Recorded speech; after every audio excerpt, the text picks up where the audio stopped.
YouTube. What's good, guys? It's your boy TD, and I'm back again with another video for Fantasy Good Sports, guys. And today's video, guys, is going to be on my 5 breakout tight ends, guys. Yes, my 5 breakout tight ends for your 2023 fantasy football season, guys. And listen, if you watch the whole video, I'm going to give you 2 bonus guys that I believe will also break out, and also just honorable mention, guys. So make sure you hit the like button and subscribe to this channel. This is cutting edge content, guys. And also, guys, if you like Dynasty rankings, this can help you with Dynasty rankings, where if you're doing a startup draft and you want to be able to take a great value tight end later on in your draft, maybe these guys can be a great value and break out and be better than some of the guys that are going before these guys, right? Some of your well-known guys. That's like Mark Andrews. I'm not going to say Travis Kelce because I really high on Travis Kelce this year. But some of those guys, right? So, with no further ado, let's begin. My first tight end, guys, and I'm not going to hold you up on this video. Make sure you hit the like button. It's David Njoku. Yes, guys, David Njoku from the Cleveland Browns. Yes, guys, and the reason why I like David Njoku, guys, that Deshaun Watson has another year up his belt for this type of offense. So, guys, you know this offense is a play-action offense, so it goes through the tight end. You can see it with Baker Mayfield. You can see it also in other places when this guy, because he came from the, what I would call the McVay tree.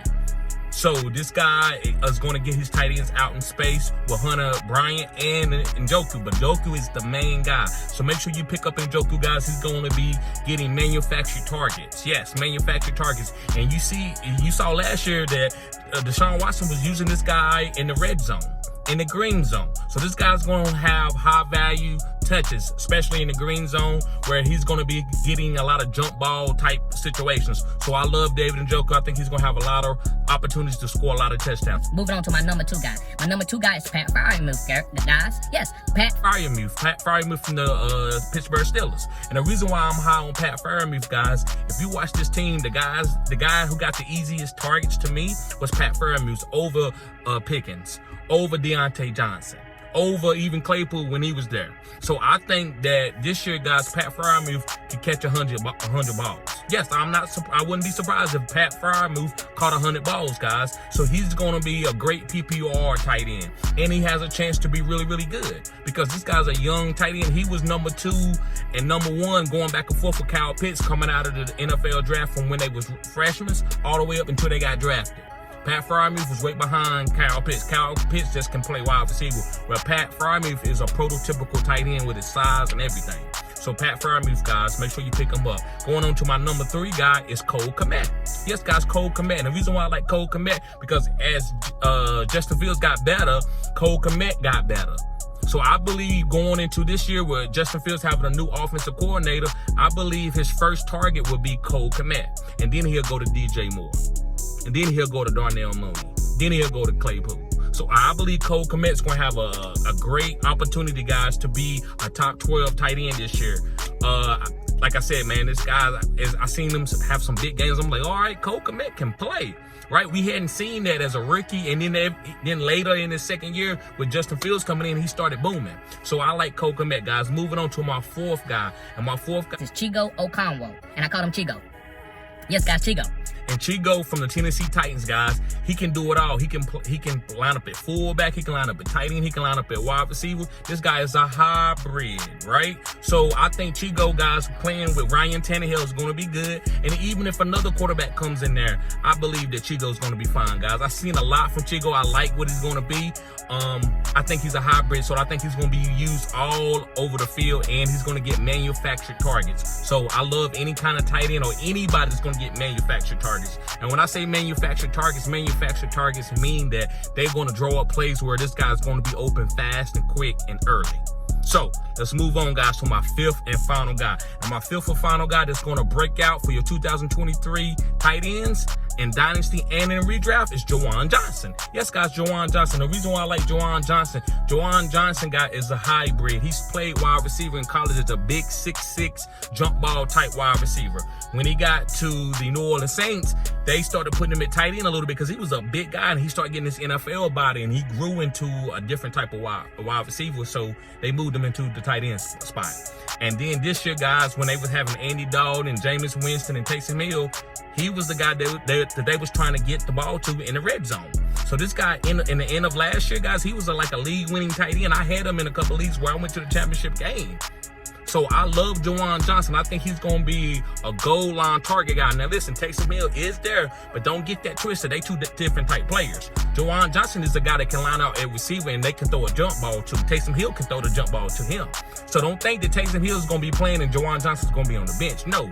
If Taysom Hill come in, he's going to be used as a running back or some type of gimmick play, gadgety player that Taysom Hill is. With Juwan Johnson is going to be the prototypical big man, red zone, green zone target guy. So I love Juwan Johnson. So guys, thank you for watching the whole video. I'm about to get on to my 2 bonus guys. Make sure you hit the like button and subscribe to this channel. So my first tight end that I would like to give honorable mention as a breakout guy is Greg Dulcich from the Denver Broncos. Now listen, when Russell Wilson was starting, Greg Dulcich was kind of like, I didn't know, but as times went on, when Russell was hurt, I seen Greg Dulcich have some really big games with like Brett Rippon and some of these other guys. Then was it consistent? No, it wasn't consistent. But remember, we looking for breakout candidates. And we seen it in a Sean Payton type offense that tight ends can break out. We seen it with Jimmy Graham. So am I saying Jimmy Graham and Greg Dulcich are the same? No, but I believe Greg Dulcich is a really like a hybrid type guy. He can play wide receiver. He can play tight end. And he's a big body, got big hands. So I think with coaching being really big there in New Orleans now, because that's the way Sean Payton works, he has really good assistant coaches. I think Greg Dulcich could be a breakout. Am I saying he's going to be a top 5 guy? No, but top 12, top 14, yes. Really good value for a tight end spot in a non-tight end premium league?